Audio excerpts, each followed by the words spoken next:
ती मोहनात ती কি জানি শূন্য বালুর সর তেমন আঘাত মানে কর্ণধর বলুন হুজুর। প্রতিষ্ঠা আমার বুকের বাদর ফেটে যাচ্ছে তোমরা দুই মিলে কোথাও তো আমাকে একটু মেধাবাড়ির সন্ধান করে দাও।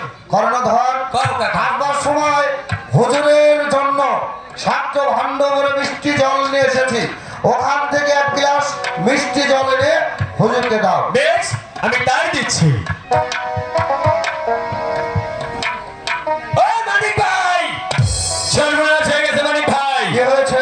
আমরা আসার সময় 7টি ভাণ্ড ভরে মিষ্টি জল নিয়ে এসেছিলাম একটি ভাণ্ডতেও যে মিষ্টি জল নেই মানিক ভাই হুজুর, মানে আসবার সময় সাত ভাণ্ড ভরে মিষ্টি জল নিয়ে এসেছিলাম, একটা ভাণ্ডতে একই ফুটা মিষ্টি জল নেই এ কি হুজুর। বলছো মানিক কর্ণধর প্রতিষ্ঠা আমার বুকের বাদর ফেটে যাচ্ছে আর তোমরা বলছো তোমাদের মধ্যে থেকে ফুটা হুজুর, একটিবার বলে দিন কোথায় গেলে আমি আর কর্ণধর দুজনে মিলে মিষ্টি জলের সন্ধান করতে পারবো। ওহে মানিক কর্ণধর বলো। তোমরা নৌকার মধ্যে লুটে দেখো যেখানে উঠবে কাঞ্চিল সেটাই মিলবে কোনো মিল ওই সেটাই গেলেই আমার মিষ্টি জলের সন্ধান করতে পারবো। ঠিক আছে হুজুর, আপনি নৌকায় গিয়ে বিশ্রাম করুন, এই মুহূর্তে আমি আর কর্ণধর আপনার মিষ্টি জলের সন্ধানে চলে যাচ্ছি। অতি জলদি করে দেখবে মানিক তাহলে কিন্তু তোমরা আমাকে দেশে নিতে পারবে না মানিক।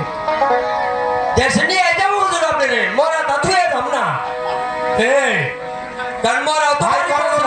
আমাকে উপকার কাকা হুজুর, ভাই হুজুর কি বলেছে শুনতে পেয়েছিস? কি বলেছে জানি যেথায় উঠবে ডাংছিল, আচ্ছা সেথায় থাকবে বড় মিল, আহ, সেখানে পাইলে পাইতেও পারি মিষ্টি জলের সন্ধান। ঠিক বলেছে মানিক ভাই একটিবার অদরে লক্ষ্য করে দেখ, ওই তো অনেকগুলো গাংচিল দেখা যাচ্ছে, ওদিকটা লক্ষ্য করেই আমরা দুটি ভাই হুজুরের জন্য মিষ্টি জলের সন্ধানে চলে যাই। বেশ